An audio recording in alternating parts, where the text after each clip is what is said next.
侦查事件真相，掌握政局变化。观众朋友你好，欢迎持续加入新闻大白话，我是主持人谭一伦。节目一开始来介绍今天的特别来宾，首先是前国安会副秘书长杨永明。一伦好，各位朋友好。以及政大外交系教授吴崇涵。一伦好，大家好。还有前海军舰长吕礼诗。主持人好，各位观众大家好。好，观众朋友，今天是520哈，那对于很多的情侣来说是个蛮重要的日子，但是在国际上面有一件大事哈，就是普京到了北京。好，其实他在昨天晚间的时候就已经到北京哦，但是今天呢，他就要跟习近平来见面。好，那我们看到说是他带了半个政府来访华。好，那确实马上哦，他就登上了热搜哦。百度、今日头条、微博热搜全部都是第一。好，所以在节目之前，我还在跟制作单位讨论说啊，川普访华跟普京访华，在对岸人的眼里看起来，普京访华，大家讨论度是比较热烈的哈。好，所以我们也带大家来看几个画面哦，就是他昨天深夜哦就已经到了中国哈，那由中国大陆外长王毅亲自到场接机，王毅陪同走完红毯之后，普京就上车离开。好，牛弹琴也指出说，王毅跟普京哦开心的握手，边走边聊。那普京乘车之前还特意的脱掉了西装，笑着来到了北京哦，当然就显示着普京哦对于北京是相当的熟稔。好，那普京哦这一次啊一行人是总共29人哈，他们就说是全明星阵容，那只剩总理看家。那看到他是在昨天晚上飞抵北京，那阵容非常的庞大，涵盖了5名副总理，还有8名部长。央行总裁还有多名重量级企业的领袖是29人。那俄国媒体是形容说啊，只剩总理看家。那俄国的代表团囊括着俄国的经济命脉的决策执行者，从能源、交通、金融、农业到航太、核能等，都有重量级的人物随行。那牛弹琴哦就笑评说啊，半个俄罗斯的内阁都到中国来了。好，那再来看到啊，一位贵客走了，另一位贵客来了哦，形容川普访华结束之后，普京也接续到访，那强调中俄的关系不一样，而且以老朋友来形容普京。所以可以看到这一次普京哦到这个北京，确实讨论度相当的热络。那这是不是代表啊，普习两人、习普两人是铁杆兄弟呢？哈，我们看到习近平哦在北京人民大会堂外，早上11点钟的时候，他们广场相见。好，那当然呢，接受了中方欢迎的仪式。好，您可以看到画面，我们也带大家来已经看到了两人在红地毯上面呢握手合影。那军乐队奏响两国的国歌以及21响的礼炮。那大家就关注啊，除了这两个人互动之外啊，有一些具体的这个部分是什么呢？包含现在大家讨论说啊，这会谈啊，两国元首一致的同意中俄睦邻友好合作条约是继续延期，那也就是坚定的推进中俄背靠背的战略协作。那也预料说啊，可能会发表一个多极世界的宣言。那俄方透露，双方其实会签署将近是40项的双边合作文件，那其中还包含一份旨在推动两国全面战略伙伴关系的联合声明，那也发动推动多极世界的宣言。那俄国的总统助理则说啊，中俄元首将举行1对1以及扩大范围的会谈，那聚焦在双边关系中最重要也最敏感的议题。那两国领导人还会通过一份关于推动多极世界跟新型国际关系的宣言。好，那南华早报啊，则以伏特加、还有高铁以及游船哦，那说习近平跟普京哦如何建立私人情谊为题，指出说习近平跟普京多年来透过大量非正式的互动，逐步建立了超越一般外交关系的友谊。说两人的互动哦，不限于正式的峰会，还有国事访问，那包含像是共享伏特加、搭乘高铁啊、乘船出游啊、湖畔茶叙，还有互送生日礼物等等哦。所以就说啊，中国大陆好像开启了茶叙外交。好，那跟普京的关系啊，从这篇报道里头，这自然不在话下了哈。好，那我们当然还是要关心啊，其实中美俄啊，他们有角力一个东西，也是现在全世界蛮重要的，就是稀土。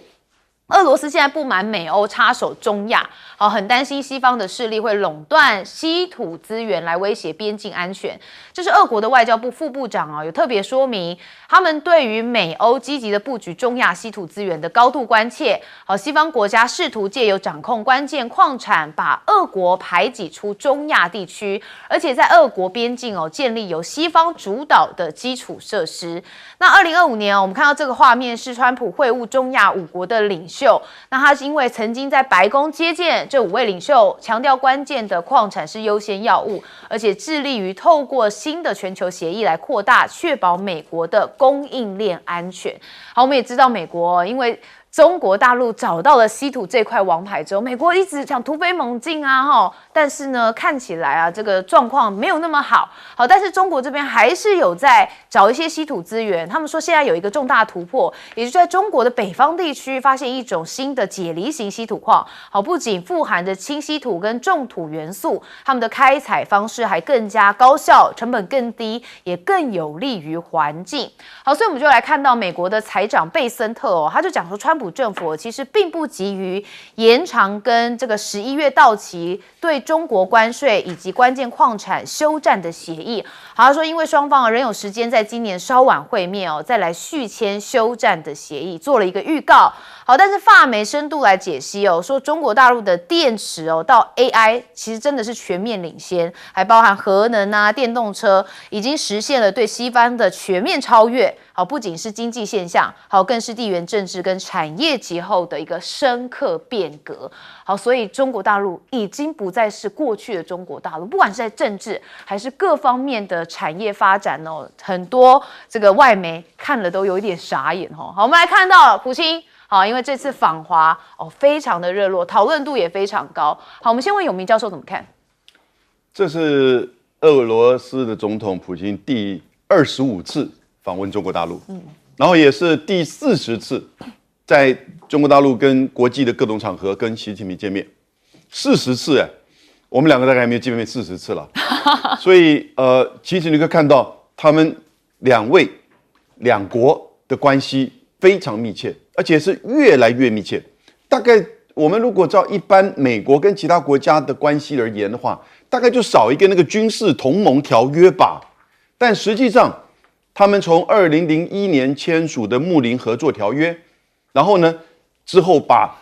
所谓的战略合作伙伴关系不断的提升，现在叫做新时代全面战略伙伴关系，可能更胜于军事同盟条约的关系。因为它不仅是在经济、地缘，然后呢到能源，到整个国际跟中东议题上密切合作，相互的不断的，差不多半年至少会通一次彼此的这个高层之间的这个关系，对于世局的这个看法。所以这两个国家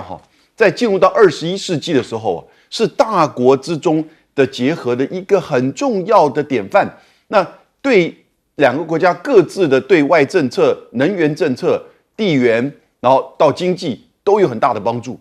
现在举例而言，这一次普丁来，他要签40项双方合作的文件，长达有大概47页。他带了5位总理、8位部长，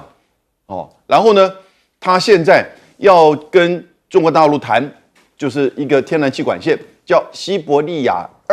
力量2号，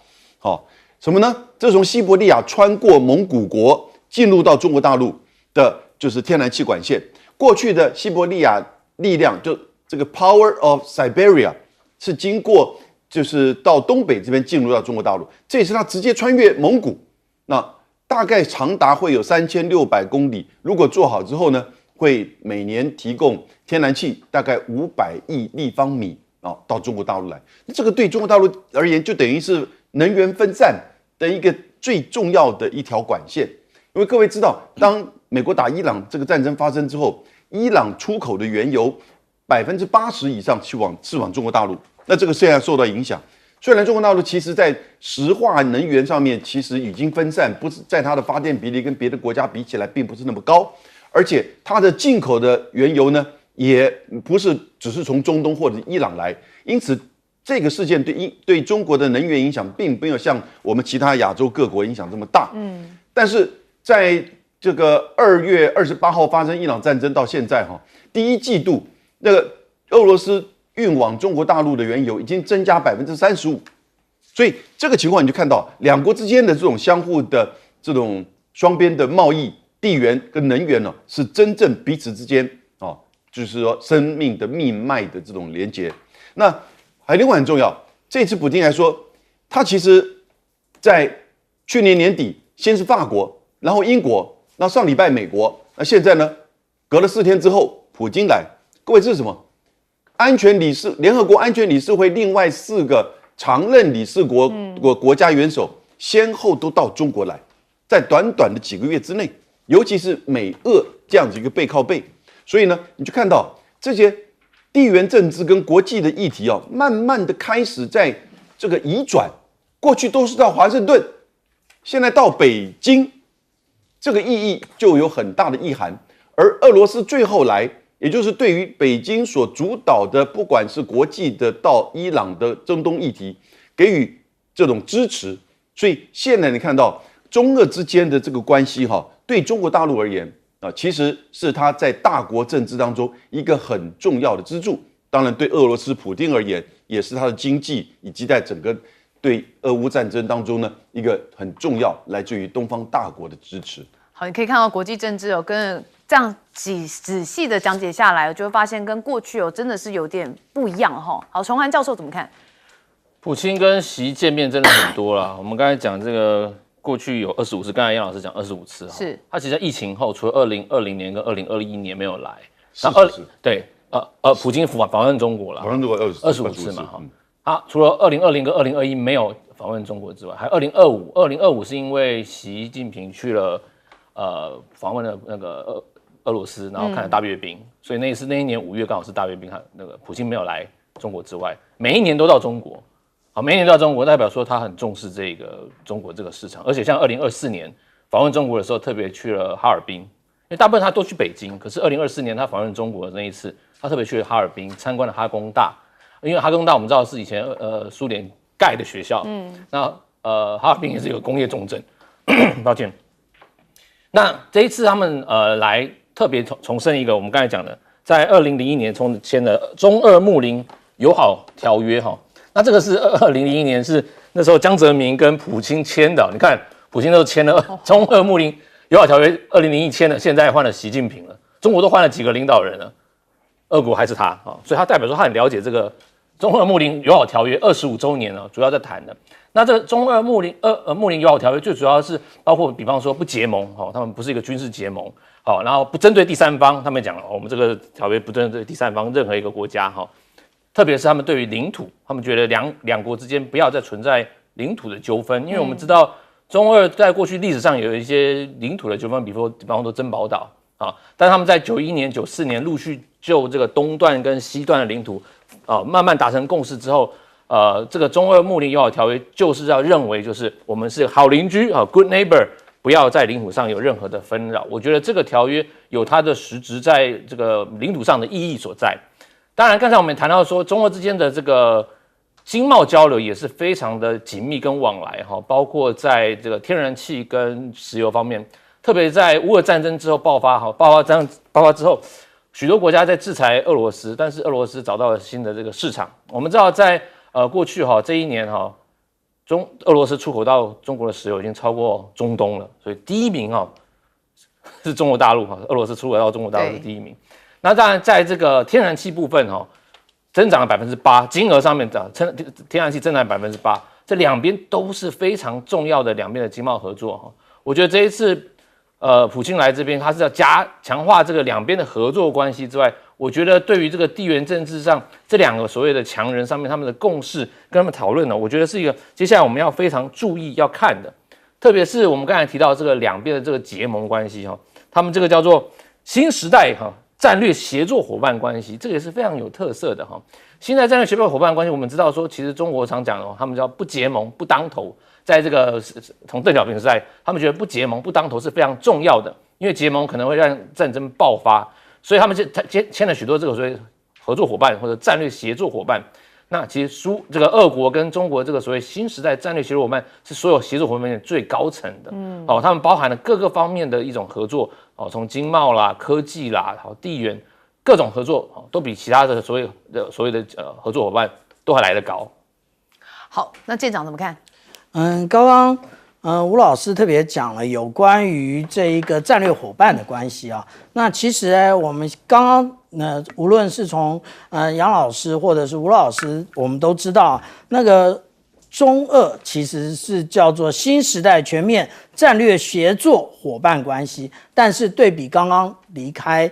中国大陆的美国来讲啊。他们只叫做中美建设性战略稳定关系，只是稳定关系，不是伙伴啊。那另外呢，如果说我们来看啊，今天早上的阅兵活动的话，我们可以啊，那当然仪仗队依旧是英姿飒爽，可是我们来看小朋友的这个部分，我们就会发现一个部分啊，也就是这个普亭啊，他应该是。这个场面看多了，所以他只有这样子挥挥手而已。可是对于川普来讲，他可不是这样，他停下来很多次啊，然后跟小朋友互相招手，他还有讲一些话。那我们这一次值得观察的，也就是我们看到普丁他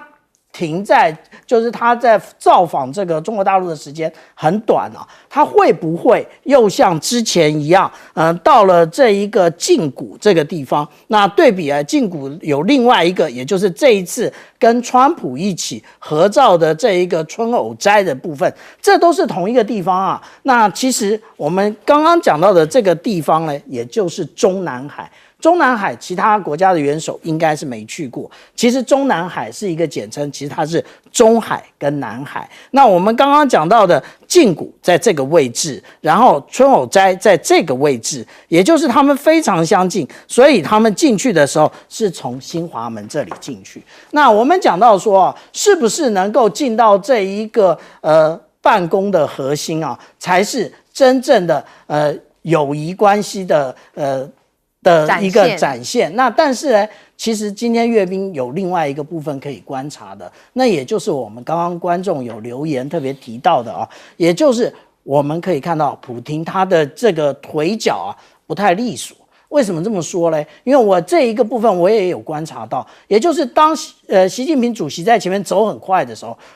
普亭在后面走的就稍微慢了一点。那这一个是大家不要造谣说他有什么心脏病啊，又得了癌症啊，这些之前都是大家在那边胡说八道的。但是实际上来讲，我们从阅兵可以看得出来，那这一次的重中之重，也就是带了这个央行的行长以及各个石油公司的原因在这里，也就是西伯利亚2号。西伯利亚2号，那个西伯利亚力量2号，也就是直接穿越蒙古。其实之前还有另外一条路，之前一条路就是直接穿越进入到中国大陆，然后它不会穿越蒙古。可是蒙古一天到晚在发展所谓的第三邻国关系，势必要透过这种经济的一个利益把蒙古抓住。这个也就是我们看到西伯利亚力量2号的重要性。好，所以普京访北京这件事情可能对于这个台湾人来说，比较遥远一点，但其实这也牵动了整个世界局势的变化。好，我们休息一下，马上回来。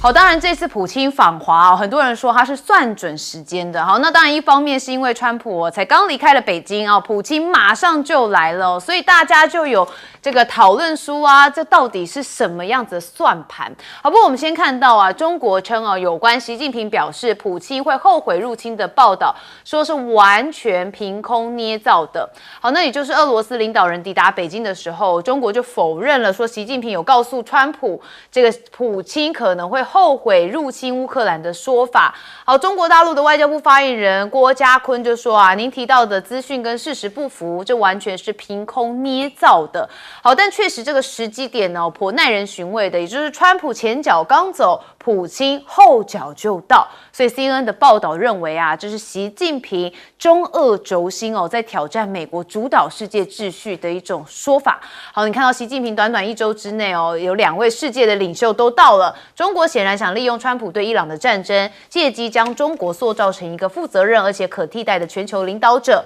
此外，中俄都试图利用川普颠覆美国传统外交政策的契机，推动他们不被美国势力或是美方联盟体系主导的世界观。好，那是普京接力川普访中说顺序很重要。那有分析人士说啊，川普、普京相继访中的先后顺序其实也是一种讯号，好，说明北京有能力同时应对双方并且在各自轨道上面分别管理。那中国正处于一个各方竞争体系的交汇点，那这些体系间的矛盾却没有办法获得解决。那普京此次访中的重点就在约束下的持续推进，好，渐进式的巩固俄中经济轴心，而非重大政策的转向。好，所以你可以看到这算盘打得满满的每一步每一个时间点都有它的讯号存在。好，但是我们要看到现在军武的部分也是大家关心的像是俄罗斯在全国范围内举行了核力量的演习。好，这次的演习我们看到画面曝光是持续到5月21号，几乎涵盖了俄罗斯战略威慑力量的各个面向，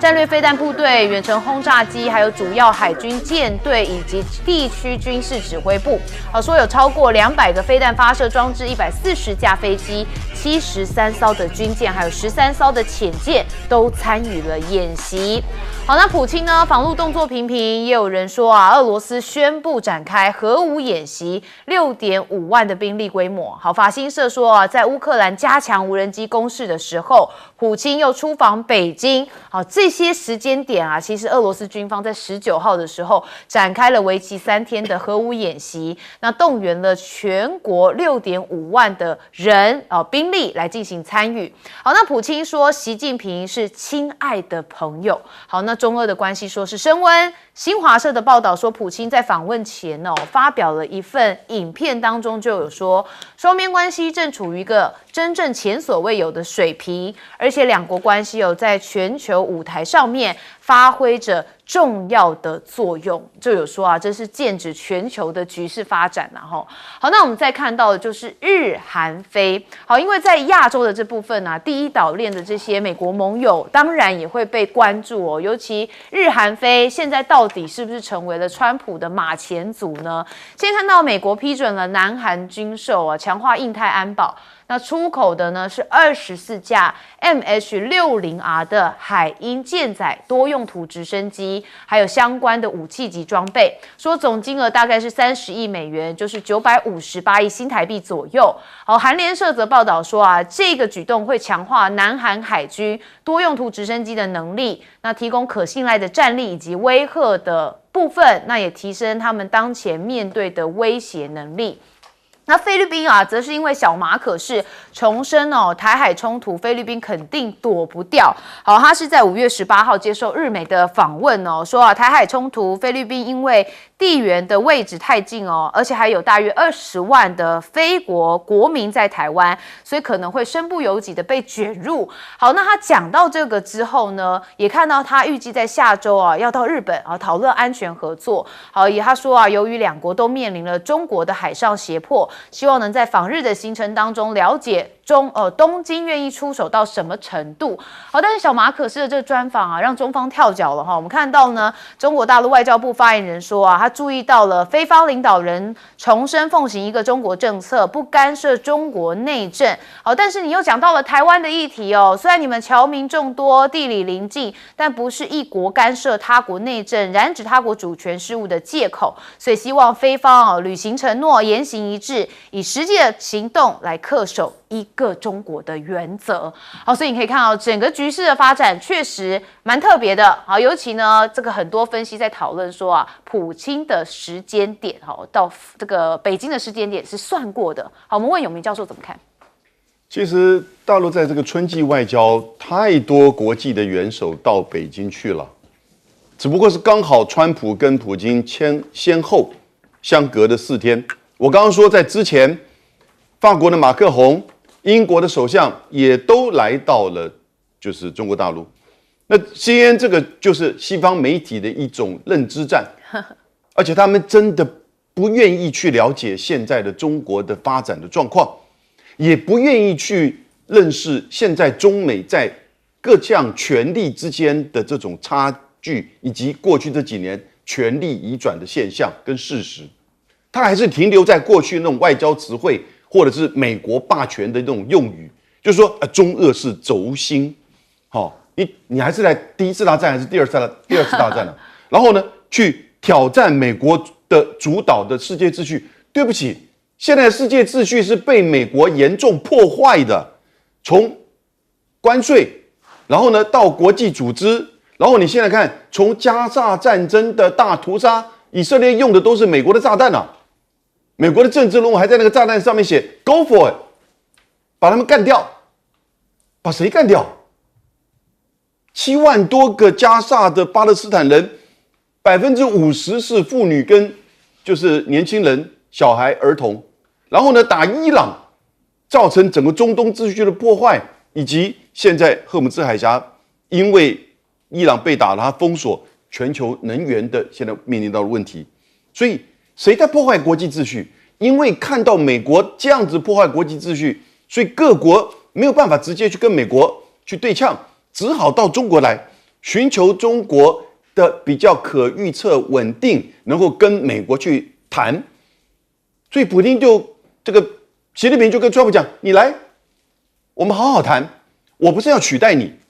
我不是要把你赶下这个霸权的神坛，但你自己权力被你自己给削弱。但我们现在是不是建立建设性的战略稳定关系？所以你看，当习近平讲这个话的时候，川普回到白宫的那个事实清单里面，他就把它翻译出来，还加了一个必须要公平与互惠。所以现在变成什么？国际的新秩序是北京在定义，美国在翻译，俄国在支持，就是这样子的一个我叫中美俄的三国的大国协调体制已经出现了，而不是由美国一个国家说了算，因为他往往不听别的国家，而且自己胡搞瞎搞把自己的市场给封闭起来，然后呢叫大家来投资，然后呢去从委内瑞拉打到伊朗，然后伊朗战还有那个加沙战争，现在下一个又是古巴或者是格陵兰吗？所以大家现在发现到真正比较稳定的大国在东方，然后呢中俄之间的连结反而是展现，刚刚看到那个核武的这个演习，就告诉美国，我也有5500枚核子弹头，你有5000枚，所以我们在战略稳定的情况之下，彼此共同的来协调这个国际秩序的维持跟稳定。好，这让我想到，每次美国最喜欢就说人家是 trouble maker， 其实他自己现在就是 trouble maker。崇涵教授怎么看？这一次，习近平在短短1周内接待了2位重量级的2大强权的贵宾，而且又有一个先后次序，它展现什么？它到底代表了什么？其实我们在看这个世界的时候，我们可以有大的格局来看。我觉得第一个重视的，可以看的是北京的底气更足了，它展现一个我们讲的负责任的大国，而且可以居中协调或者才位居中位的一个角色。你看，在从美中角力的这个大戏之后，乌俄战争、两伊战争、中东冲突，北京在中间就担任一个我们讲的降低冲突，并且试着把这个居中有牵涉的大国穿线的都带来了哈。所以简单来讲，就是这一次感觉上，北京可以做成一个打破这个以美国为首单极霸权的体系，试图制造一个我们讲的多极体系，试着往这个多极体系一来，也对于所谓的美中对抗进入休息体的陷阱来降温；二来，这种多极体系也适合中国现在我们讲的谋求和平发展的一个道路。所以我觉得前面接待川普，后面接待普京，有这个味道在这边，就是一个居中协调的大国，凸显负责任的大国。第二个，它也凸显了习近平的这个我们讲两手策略。简单讲，他对川普是我们讲的强调战略稳定嘛，因为这个中美建设型战略稳定关系是想跟美方进行所谓过去在科技贸易上太多的这个纠纷呢，先稳定对美的这个问题哈，跟他的紧张的大国关系，毕竟他们都讲了太平洋够大，容得下2个大国，稳定了中美这个稳定的关系之后呢，对于俄罗斯呢，他又展现了什么？北京又展现一个富有底气，怎么样？战略的后盾，简单来讲，就是因为中俄之间还是有彼此的需求。就像我刚才讲的，俄罗斯在某些方面还是需要中国的市场，毕竟乌俄战争打得沸沸扬扬。我刚才讲了，2026年第一季石油中俄的石油翻了8.8%，简单来讲，总共是143亿美金，俄罗斯出口到中国，增加8.8%，年增度2025年年度整季的天然气，俄罗斯翻了2倍。卖给了中国，就在乌俄战前翻了2倍。简单讲，中国买了许多的天然气跟石油，所以这也是为什么普京讲这个习近平是好伙伴。我再补充一个很有趣的重点2017年，普京跟那个习近平2人在这个上合会在哈萨克的时候，因为呢中国的这个代表团姗姗来迟，只有习近平一个坐在那边，普京的所有官员坐好了，排坐好了，就变成一群这个俄罗斯的官员对一个习近平。那时候普京就笑他说：“哈哈，孤独战士，用俄文这样笑他，哈哈，孤独战士。”那因为习近平听不懂俄文，但他很尴尬的笑了一下，代表说让两边的这个气氛和缓。但是普京是敢笑他说：“哈哈，孤独战士所以就知道说这2个人的关系其实非比寻常之外，他们2个之间有一些更深的交情在里面。好，舰长怎么看？其实 CNN 可以确认一下新闻也就是其实我们看到这一个。普丁访问中国，他决定的时间是比美国川普访问时间要来得早的，他在今年2月就确定了。那之后美国改来改去，为什么？因为伊朗搞不定嘛。那这个是我们讲到说有关于 CNN 的部分那第二个，其实我们看现在的北京长安大街就仿佛看到了当初唐朝的长安城一样。为什么这么说呢？也就是使臣、商人以及学者络绎不绝的到访那其实我们从今年1月开始看到访的有英国首相，那2月有德国总理，4月有西班牙首相，那5月那我们就看到还有乌兹别克的一个总理，那接下来就是川普总统跟普丁总统，但是还没完，后面塞尔维亚总统已经在排队了。那意思也就是为什么中国大陆会成为全球外交的中心，这一个才是美国真正要思考的。他想成为这个世界的霸权，他想要成为世界警察，可是他连一个也就是我们讲霍姆兹海峡的部分，他希望北约来支援，他希望日本来支援，可是这一些所谓的友盟国家都没来。那这是怎么一回事呢？他可以好好的想一想这个问题那第三个，我们刚刚讲到来了这么俄罗斯来了这么多的政府官员，可是少了一位国防部长。国防部长为什么不来？因为他要把家看好为什么要把家看好了？因为泽伦斯基虽然看起来是不断的在失去土地，不断的战败，可是他一天到晚还是继续扮演他的一个演员，然后也就是各种叫嚣。那他还说最近呢，他要请这一个俄罗斯注意他们的炼油厂、石油设施以及企业。那意思是什么？他们也有要用无人机攻击那当然，现在普丁他不在国内，他进行的这一个核武演习与白俄罗斯一起，这个叫做什么？这个叫做核威慑，也就是你只要来敢动俄罗斯一根汗毛的话，对不起，核武伺候，而且我已经提醒过你了。那这一个部分呢，其实是大家所要注意的，但是有关于这个泽伦斯基的部分他应该想一想，为什么现在全世界对于他的支持不若以往？是不是他的弊案多到难以计算呢？而且是他的身边的人，是他的一个总统办公室主任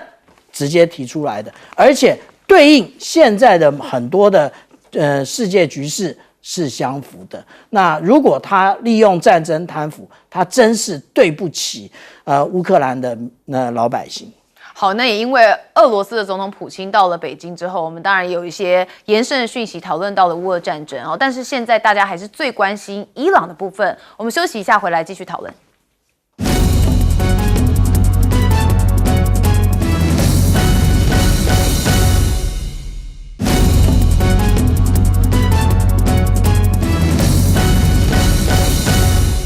好，观众朋友，我们持续要带大家来讨论伊朗哦，因为现在伊朗情势哦，我用4个字来说，扑朔迷离哈。好，当然我们看到伊朗还是蛮有底气哦，持续在国际间呛虾，尤其呢，伊朗的副外长他们就说我们已经准备好应对任何的军事侵略，说对于美国将威胁冠以和平契机之名哦。加里巴迪他就回应说，对伊朗而言，投降毫无意义哦，我们不是取得胜利，就是成为劣势。好，那当然，伊朗的军方有警告说，如果再遭侵犯就会开辟新的战线。那现在如果呢，敌对势力再次侵略伊朗，就会采取新手段，那开辟新战线来反击。那也强调，伊朗不会被围困，也不可战胜的。好，那当然，伊朗在这个格胜姆岛有发现美以的无人机，所以他们启动了防空系统。好，伊朗2个最具战略意义的敏感地带，好，再一次爆发了紧张局势。德黑兰就紧急启动了防空系统来对抗疑似美国跟以色列的无人机。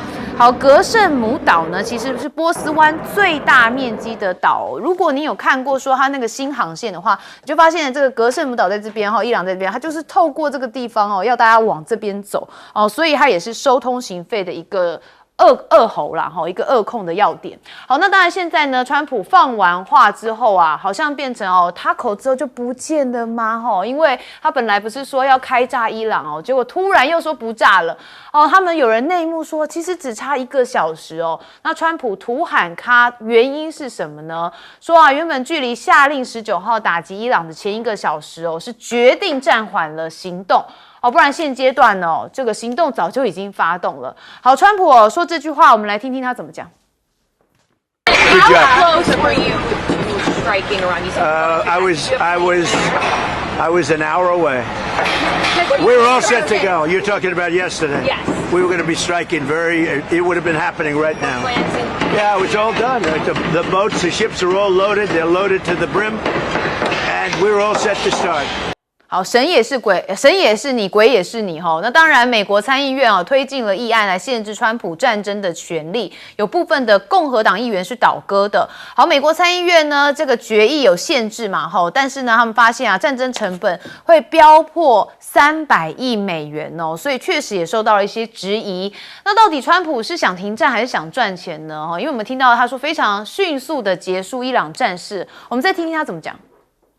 Now we're blowing it away. We're blowing everything away, and we're going to end that war very quickly. They want to make a deal so badly. They're tired of this. Should have happened for 47 years. Somebody should have done something about it, and it's going to happen, and it's going to happen fast, and you're going to see oil prices plummet. They're going to come down. 好，如果这么快的话，就不会拖到现在了啦。好，那当然现在这个油价、房价狂飙，Z世代对川非常的生气那铁票仓也崩了吗？说他的支持率跌到第2任的新低，共和党人也不支持了好，但是刚才有讲说他到底是不是想赚钱呢？因为现在说川普有报白宫炒股一季狂下3700笔，国会议员也想跟进。好，那强森是说因为通膨很严重国会议员只靠17.4万美元的年薪无法生活，所以为此倡导说允许议员买卖股票真是开了眼界好，而且川普还跟国税局和解司法部现在拍板永久禁止对川普的家族来查税。冈姆亚这个美国民众看了应该也就生气好，我们看到一开始伊朗硬呛美国，所以到底战火有没有要打？永明教授，我觉得是川普都已经打输了，你还有可能再用军事的手段赢得这场战争吗？其实这一天美国政治新闻最大的是在 Kentucky 第4选区的共和党众议员叫做 Thomas Massie 梅西，他是一个很著名的反川普、反战、美国优先，然后呢反对以色列内塔尼亚胡政府的大屠杀以及攻打伊朗，而且坚持那个爱泼斯坦案的资讯都应该公开的，所以川普非常讨厌他，就找了一个名不见经传的人去挑战他在共和党的这个今天初选的席次。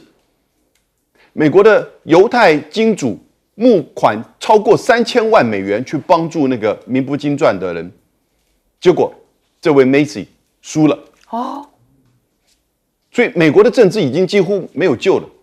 川普的民调这么低，川普破坏国际秩序，川普打了一个非法的侵略的伊朗战争，但是他在国内他的民粹、他的金钱，尤其背后以色列犹太金主支持的金钱，可以在美国政治为所欲为。那个 Macy 是 MIT 毕业，做了14年的议员，非常的公正，然后呢，大家很敬仰的人。结果美国的政治把他给干掉了。那你在伊朗现在这个问题上，今天习近平见到普丁的时候，他就讲话了，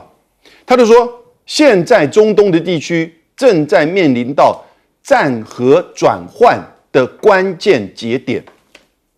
战和转换的关键节点，他说要全面止战，刻不容缓；要重启战端，更不可取；坚持谈判尤为重要。其实这就是他分别见了川普跟普丁之后，就是针对伊朗的问题，中国的整个布局已经很清楚，就是要停战，谈判，然后呢，海峡要通行。我倒不觉得他有谈到那个通行费，这是美国自己加的。所以当你看到川普跟普丁跟习近平谈到这个问题的时候，变成他们一个书面的白宫的文件。然后呢，今天普丁又去，为什么？因为普丁跟伊朗在军事经济上关系一直很好，俄罗斯，而且他们隔着里海，其实是彼此之间的贸易都一直很主要的，透过这条线，所以俄罗斯对于伊朗有相当大的一个支持的效用。中国大陆对伊朗很大的支持效用啊，为什么？因为这一次在谈判的巴基斯坦背后都是中国在支持的。3天之后，5月23号，巴基斯坦的总理又要来北京访问。然后巴基斯坦派了8000名的军队到了沙特阿拉伯、沙特，埃及在5月10号的时候派了一些军队到了阿联酋，而巴基斯坦跟埃及在跟中国的军事关系都非常密切，所以其实也就是说，中国用一个比较迂回，但是很稳健、稳定，而且大家每一个国家都走过一圈、摸过一圈，然后呢跟你去沟通，然后呢告诉大家要停战。要和谈，现在只有川普一个人在那边梦到外星人，他真的推文在谈到外星人，然后他还在梦说他可以把伊朗打下来，他其实在等待，就是这一次中俄的会议之后，以及巴基斯坦来到北京之后回去，我觉得美国跟伊朗的和谈应该就可能会展开。美国现在已经不只是不能打这个战争，他现在已经开始解除部分对伊朗的制裁。那我相信伊朗也不会再控制荷姆兹海峡这么严格。那至于通行费的问题，我觉得那不是关键，因为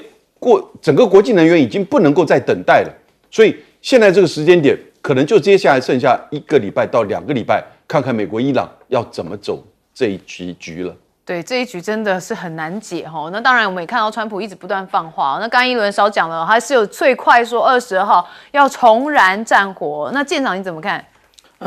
事实上，我们每一次看到这个川普他的决策反复，那有几个原因啊。第一个，之前我们看到的他在等航空母舰，那结果等哪一艘？等福特号，结果福特号来了，先是污水系统坏了，后又是失火了。那结果好不容易可以加入战备的时候，然后结果他觉得打不下去了。那如果我们看现在，也就是在昨天所公布的这个美国海军的这一个动态的话，我们就会发现现在在这个波斯湾这个部分呢，依然没有改变。可是最重要的，也就是我们讲到预备队的部分，也就是全师号的一个远征打击群，它原来在上个礼拜的时候，我们看到它已经南下，经过圣诞岛这个位置，可是它怎么又出现在这个马六甲海峡呢？